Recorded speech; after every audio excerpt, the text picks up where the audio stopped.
Bacteria এই কথাটা আমরা অনেকবারই শুনেছি, বা ভাইরাস এই কথাটা অনেকবার শুনেছি। বিশেষ করে একটা বিজ্ঞাপন দেখতে পাই আমরা মাঝে মাঝে। বিজ্ঞাপনে কি দেখি না, একটা বাচ্চা সে হাত ধুচ্ছে না, হাত না ধুয়ে খাওয়ার জন্য তার হাতে অনেকগুলো ব্যাকটেরিয়া আছে এবং পার্টিকুলার একটি সাবানকে ইউজ করার জন্য ওই ব্যাকটেরিয়া নাকি মরে যাচ্ছে। তাহলে এই কথাটা আমরা কম বেশি জানি। তোমার কি জানা আছে যে ব্যাকটেরিয়াকে নিয়ে, ব্যাকটেরিয়ার জগৎকে নিয়ে পড়াশোনা করা যায়? হ্যাঁ, এইচএস কমপ্লিট করার পর সায়েন্সের স্টুডেন্টদের জন্য একটি নতুন ক্যারিয়ারের অপশন হতে পারে মাইক্রোবায়োলজি নিয়ে পড়াশোনা করা। আজকের এই ভিডিওতে আমরা এই মাইক্রোবায়োলজি নিয়ে ডিটেলসে আলোচনা করব। এইচএস এর পর জেনারেল লাইনে যারা পড়াশোনা করতে চাইছো, আমরা বায়োলজির কয়েকটা শাখা জানি। আমরা জানি জুলজি, আমরা জানি বোটানি।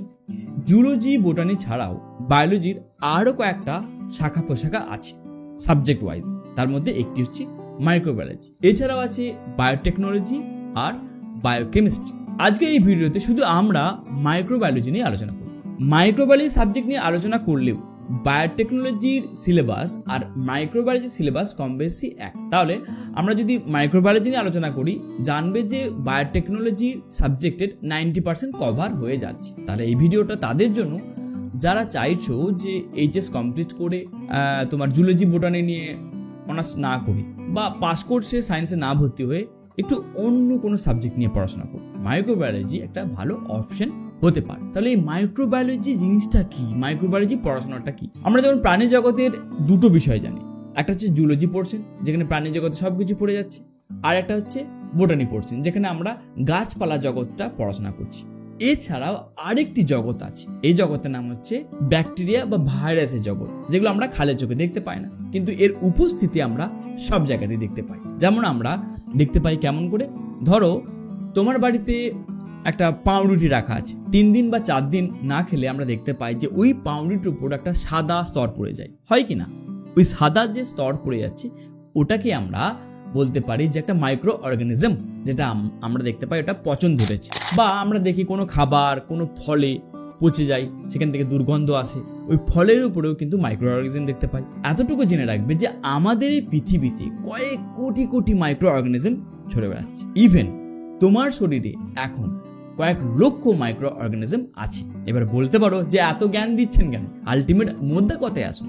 মোদ্দা কথা এটাই যে এই যে মাইক্রো অর্গানিজম আমাদের এই ওয়ার্ল্ডে আছে, তাদেরকে নিয়ে আমরা যদি স্টাডি না করি তাহলে আমরা অনেক ফিল্ডে পিছিয়ে যাব। মেডিকেল সায়েন্স কখনোই উন্নতি হবে না। আমরা যদি মাইক্রো অর্গানিজম স্টাডি না করি কখনোই আমরা গাছের রক্ষণাবেক্ষণ করতে পারবো না। আমরা দেখতে পাই যে গাছের রোগ হয়ে যায়, তো সেখানেও কিছু মাইক্রো অর্গানিজম গ্রো করে, যার ফলে গাছকে ডিস্টার্ব করে। এই ডেয়ারি ইন্ডাস্ট্রি কখনোই গ্রো করবে না যতক্ষণ না মাইক্রো অর্গানিজমকে ভালো করে স্টাডি করবে। কম বেশি সব জায়গাতে কিন্তু মাইক্রো অর্গানিজমের ভূমিকা আছে। এই মাইক্রো অর্গানিজম কিছুটা ক্ষতি করে, কিছু মাইক্রো অর্গানিজম আমাদের জন্য ভালো। তাই এই মাইক্রো অর্গানিজমের ওয়ার্ল্ডকে ভালো করে বিস্তারিতভাবে পড়াশোনাকেই আমরা মাইক্রো বায়োলজি সাবজেক্টের মধ্যে ফেলে দিই। এর মধ্যে আছে ব্যাকটেরিয়া, ভাইরাস, আমরা প্যারাসাইট যেগুলো বলি কিছু, ফাঙ্গি, এই সব কিছু। এই যে ওয়ার্ল্ডটা আমাদের খালি চোখে দেখা যায় না, যেগুলো আমাদের মাইক্রোস্কোপের তলায় দেখতে হয়, এই মাইক্রোস্কোপের তলার ওয়ার্ল্ডটা পড়াশোনাকে আমরা মাইক্রোবায়োলজি বলছি। তাহলে এই বিষয় যখন আমরা পড়াশোনা করব, বুঝতে পারছো যে কতটা ইন্টারেস্টিং হবে। একটা মাইক্রো অর্গানিজম কিভাবে গ্রো করে, কিভাবে তাদের লাইফ সাইকেল আছে, কিভাবে তারা একটা মাইক্রোবস থেকে আরেকটা মাইক্রোজম হয়, মানে একটা থেকে একটা হয়, বা কিভাবে তাদের যে ডিএনএটা কিভাবে আছে, তাদের আরএনএ কিভাবে আছে, এই সব কিছু আমরা স্টাডি করব মাইক্রোবায়োলজি সাবজেক্টে। বা বায়োটেকনোলজি সাবজেক্টেও এই কম বেশি একই আছে। এই সাবজেক্টটা যখন তোমরা ডিসাইড করবে পড়াশোনা করার জন্য, এর জন্য তোমাকে দিতে হবে 3 বছর বিএসসি করার জন্য। এবার প্রশ্ন হচ্ছে যে এই সাবজেক্টগুলো আমরা পড়বো কোথায়?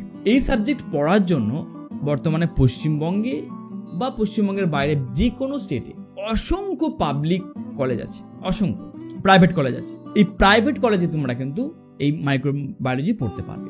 এই কোর্স এখনো অবধি যেখানে সরকারি কলেজে আছে, সরকারি যে কলেজে কিন্তু প্রপার মানে সরকারি কিন্তু এখানে নয়, সেলফ ফিন্যান্স বলছে, মানে কিছু টাকা সরকার দেয়, কিছু টাকা যে পড়াশোনা করছে তাকে দিতে হয়। যেমন জুলজি বোটানির ক্ষেত্রে খরচা অনেক কম, কিন্তু মাইক্রোবায়োলজি যে কলেজে আছে, সরকারি কলেজে আছে, সেখানে কিন্তু সেলফ ফিন্যান্সে পড়ানো হয়, একটা খরচা বহন করতে হয়। এই কোর্স করার পর ফিউচার কি আছে? এই কোর্স কার জন্য? এটাও তো প্রশ্ন। সাবজেক্ট তো আছে, শুনে আমরা বুঝতে পারলাম যে ইন্টারেস্টিং সাবজেক্ট, অনেক কিছু জিনিস জানতে পারা যাবে। একটা অদেখা ওয়ার্ল্ড, অচেনা ওয়ার্ল্ডকে আমরা পড়াশোনা করব। এখানে একটা বড় প্রশ্ন যে এই কোর্স তুমি যদি করতে চাও, একটা মনস্থির তোমাকে করে নিতে হবে। এই কোর্স করার পর কিন্তু তুমি চাকরির অপশন সহজে পাবে না। আমি বলতে চাইছি যে বিএসসি করার পর তুমি যদি বলো যে একটা ভালো চাকরি খুঁজবো, একটা স্ট্যান্ডার্ড স্যালারির চাকরি, একটা বেস যেমন মাইক্রোবায়োলজিস্ট বলবে, এটা কিন্তু পসিবল নয় ইন্ডিয়াতে। বাইরে কি আছে আমি জানি না। ইন্ডিয়ার ক্ষেত্রে তুমি যদি পড়াশোনা করতে চাও এই প্রফেশন, তাহলে মোটামুটি তোমাকে 10টা বছর সময় দিতে হবে। হ্যাঁ, শুনে অবাক লাগলেও এটাই কিন্তু সত্যি। বিএসসি করার পর তোমাকে অবশ্যই এমএসসি করতে হবে ইন মাইক্রোবায়োলজি। তারপরেও কিন্তু তুমি যে ভালো চাকরি বা ভালো স্ট্যান্ডার্ড জায়গায় পৌঁছে যাবে তারও কিন্তু এখন অবধি গ্যারান্টি নেই, পরিষ্কার কথা। নিট এক্সাম ক্লিয়ার করে তোমাকে ফেলোশিপ নিতে হবে, রিসার্চ করতে হবে। রিসার্চ করার পর তারপরে তুমি অ্যাজ এ প্রফেসর হিসেবে কাজ পেতে পারো, বা বাকি ফিল্ডে তুমি যদি যাও সেখানে একটা ভালো জায়গা যেতে পারো। তার আগে যদি তুমি বলো যে একটা চট জলদি ক্যারিয়ারের অপশন, মাইক্রোবায়োলজি একটা ভালো অপশন তোমার জন্য হবে না। এর জন্য তোমাকে বলবো যে প্যারামেডিক্যাল কোর্স ভালো হতে পারে। কারণ বিএসসি কমপ্লিট করার পর মাইক্রোবায়োলজি করা স্টুডেন্টদের অ্যাভারেজ স্যালারি 15 থেকে ম্যাক্সিমাম 20, তার বেশি নয়। প্রশ্ন এবার যে তাহলে চাকরি কোথায় পাওয়া যায়, কোথায় আমরা পাবো? ডেফিনেটলি আমরা কোথায় পাবো? মাইক্রোবায়োলজি, মাইক্রোবস, কথা শুনে বুঝতে পারছি যে এর সাথে যেন ওষুধ কোম্পানি রিলেট আছে। তাহলে ফার্মাসিউটিক্যাল কোম্পানিতে চাকরি পাওয়া যায়। এখানে আমরা অ্যানালিস্ট হিসেবে কাজ করতে পারবো, মাইক্রোবায়োলজিস্ট হিসেবে কাজ পাওয়া যায়, ল্যাবেতে কাজ পাওয়া যায়, বিভিন্ন ডায়াগনোস সেন্টারে অ্যাজ এ মাইক্রোবায়োলজিস্ট হিসেবে কাজ পাওয়া যায়। কিন্তু স্যালারির ব্যাপারটা কিন্তু একদম অ্যাভারেজ, এমন কিছু হাইক পাবে না। ওকে, তাই যদি মনে হয় যে এই প্রফেশনে আমি আসতে চাইছি, মাইক্রোবায়োলজিস্ট হতে চাই, যদি তোমার ইন্টারেস্ট থাকে যে আমি একটু হায়ার স্টাডিতে যাব, ডেপ স্টাডিতে যাব, রিসার্চ ওরিয়েন্টেড তোমার যদি চিন্তা থাকে, তাহলে এই সাবজেক্ট বেস্ট।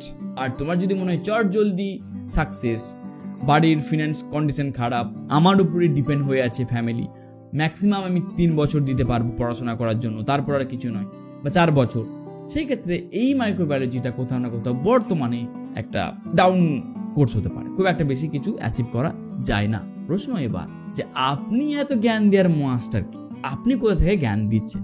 আমি বিএসসি কমপ্লিট করেছি মাইক্রোবায়োলজি নিয়ে। হ্যাঁ, আমি একজন মাইক্রোবায়োলজি করা স্টুডেন্ট, এমএসসি করেছিলাম বায়োটেকনোলজিতে। একটা বাস্তব সিনারিও যেটা আমরা ফেস করছি যে বাংলাতে বিশেষ করে যে এই সাবজেক্টগুলোর খুব একটা বেশি কদর্য তুমি পাবে না। যদি তুমি ব্যাঙ্গালোরে যাও বা চেন্নাই গিয়ে কাজ করো, সেখানে একটা স্টেবিলিটি পেতে পারো, চাকরি পেতে পারো। তা না হলে বাংলাতে এমন কিছু নেই যে তোমার এই সাবজেক্ট তোমাকে বিশাল কিছু হেল্প করে দেবে। এটা আমার বাস্তব অভিজ্ঞতা, এটা তোমাকে শেয়ার করলাম। আর একটা বিষয় যেটা তোমাদের এখন প্রশ্ন জাগবে যে এই যে কোর্সটা তোমরা করতে চাইবে, এই কোর্স করার জন্য কলেজের অপশন কি আছে, ভালো কলেজ কি আছে?